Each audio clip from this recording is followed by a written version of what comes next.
order to keep the boxes a consistent size for this project, they need to be made out of a piece of paper that's 8.5 inches square.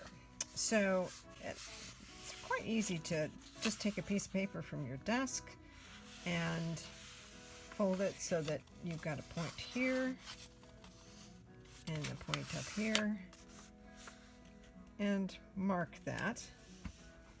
A little mark here, a mark here. Take a ruler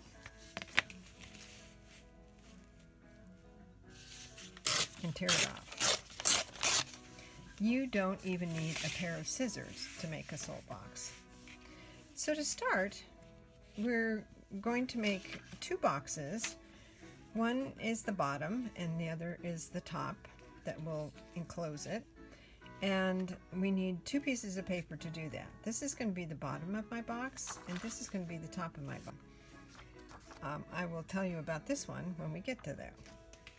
So the first thing we need to do is fold this piece of paper into quarters. And a credit card works really well as a scoring tool, a folding tool. So once we have done this, we are now going to flip this piece of paper over. Now that might not seem very important, but actually when we get to another part of the folding, you will see just how important it is. So now we're going to take each corner and bring it into the center.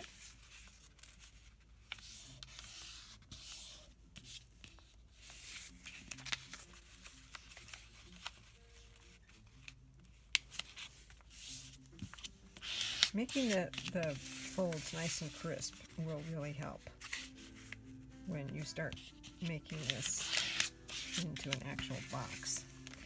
Now, because this is the bottom of my box, we are going to bring this bottom up to the middle.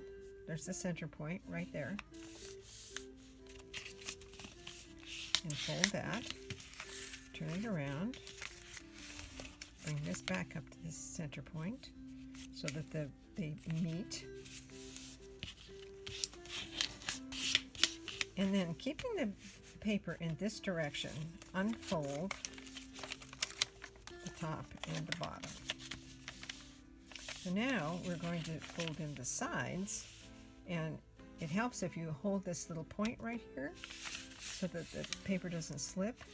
Bring this over to that center point, line up your folds here so that this remains nice and square. Hold the center point, fold in, line up your folds. And now you're going to come down 1, 2, 3 folds, pull out and push in.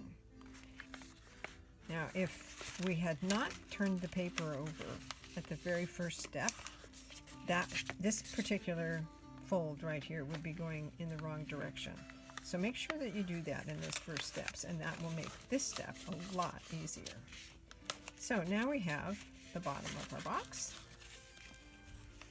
And now we're going to take this piece of paper, and again, this is that important first fold. We want to have the image up. In this particular case, I chose to photocopy a cover of the New Yorker that was published right after the Las Vegas shootings. And it's representing the 59 people who were killed in that massacre. So the first two folds are with the image up.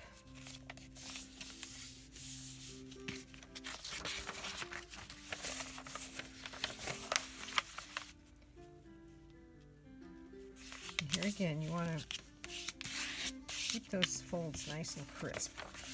Now, turn it over. Now bring the edges in to the center.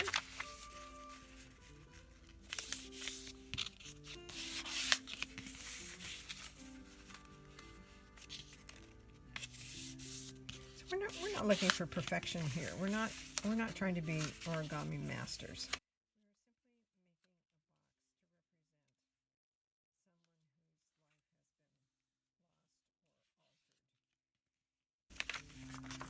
Not going after perfect art here. So now what we're going to do, because this needs to be slightly larger than this in order to fit over the top of it, we are not going to come all the way to the center. Here's the center point, and we're going to come a little bit shy of that center point with this fold.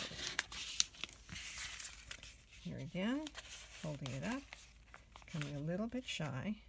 So you end up with this gap. Now, depending on how thick your paper is, you may want to vary the size of this gap, but for standard copy paper, this works great. If you're using thicker, like lightweight cardstock, you might make that gap a little bit bigger. But it doesn't take much. So again, we're going to keep this in this direction, unfold, and then again bring in the sides. So there's that center point. I'm going to hold it down so that I can come just shy of it. And I'm going to line up my folds so that this box will be square. Coming a little shy, leaving that gap. And we're opening this up, coming down 1, 2, 3 folds, pushing in. These folds are going the right direction because we did that in the first step.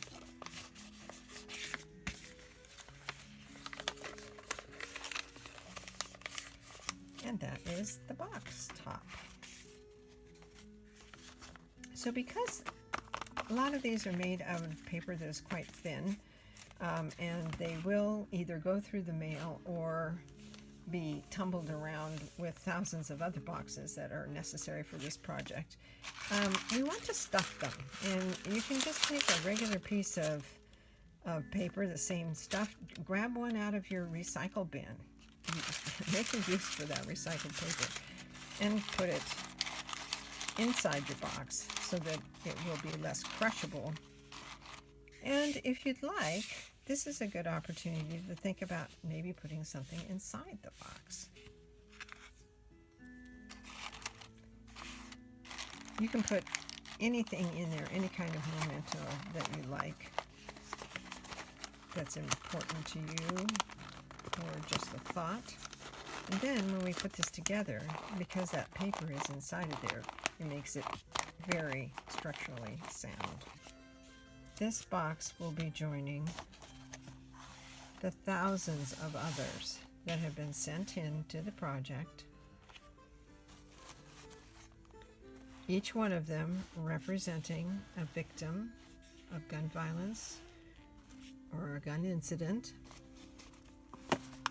And with these thousands of boxes, we are going to make public displays that will raise the awareness of this epidemic. It will be so impressive, it cannot be ignored.